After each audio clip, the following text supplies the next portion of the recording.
Quand les mélodies séfarades et ashkénazes s'entremêlent pour le plus grand bonheur des mélomanes, Sœurs d'âme, c'est le titre du concert exceptionnel donné ce dimanche à l'Écuge, l'espace culturel et universitaire juif d'Europe, par deux grandes divas de la liturgie juive. Françoise Atlan, c'est un nom incontournable de la scène judéo-espagnole et arabo-andalouse. Vous êtes produit en 2019 devant le roi du Maroc, Mohamed VI, avec le pape François. Et Sofia Falkovic à vos côtés, première femme cantor diplômée en Europe et l'unique en France.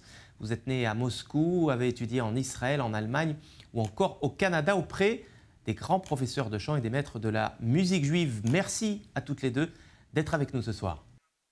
Bonsoir.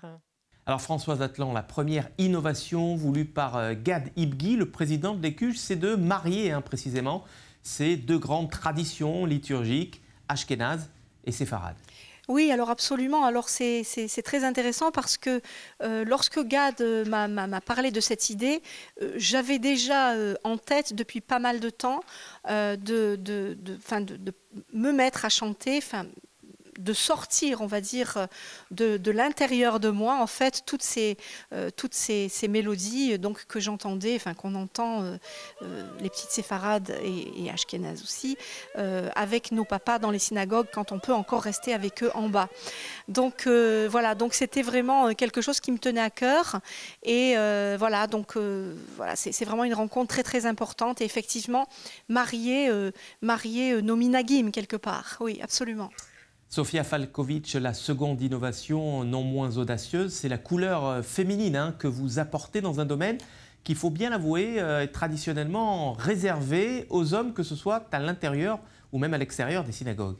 Oui, effectivement, aujourd'hui c'est culturel, ce n'est pas halakhique parce qu'il n'y a pas dans la halakha une restriction ou un interdit pour une femme de chanter ou de prendre une place publique.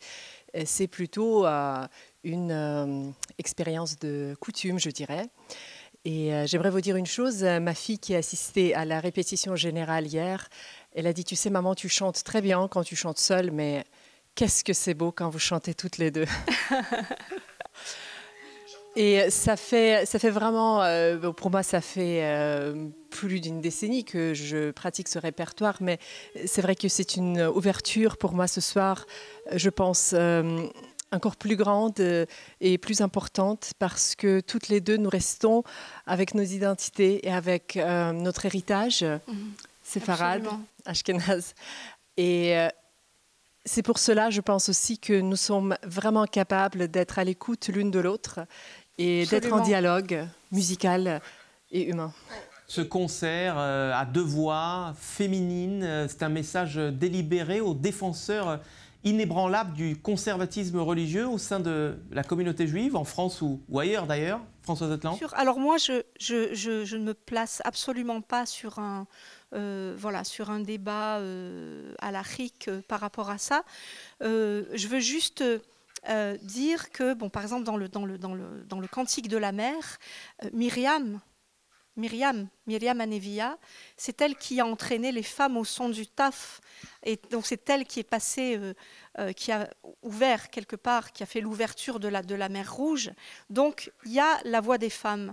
Par le chant et par la danse. Par la danse. Et ce que je voulais dire aussi par rapport au répertoire qu'on a choisi, nous allons passer depuis Youtim à de véritables moments de cantillation. Par exemple pour Shema Israël que nous allons faire dans nos deux traditions. Donc moi j'ai fait une synthèse entre les airs marocains, algériens et même dans l'un des, je chante le Teilim 20 dans un style donc du Yémen. Et puis ce que j'ai fait aussi, c'était très important pour moi, c'est que j'ai composé un kaddish. Alors je sais que c'est très audacieux, mais j'avais envie donc c'est le petit kaddish. Pour moi, le kaddish, ça a toujours été un hymne à la vie. Donc c'est un petit peu dans ce sens-là que je vais le chanter ce soir et qu'on va le partager. Sœurs d'âme, un concert que vous pouvez voir ou revoir en replay sur le site de l'Écuge. On se quitte comme chaque jeudi en musique avec un extrait de ce concert, accompagné des musiciens Raphaël Bougui au violoncelle et Nidal Djawa au kanoun. Merci Françoise Atlan et Sofia Falkovic. Merci à vous. Merci à vous. Quant à moi, je vous donne rendez-vous la semaine prochaine, même jour, même heure. Shalom, salam.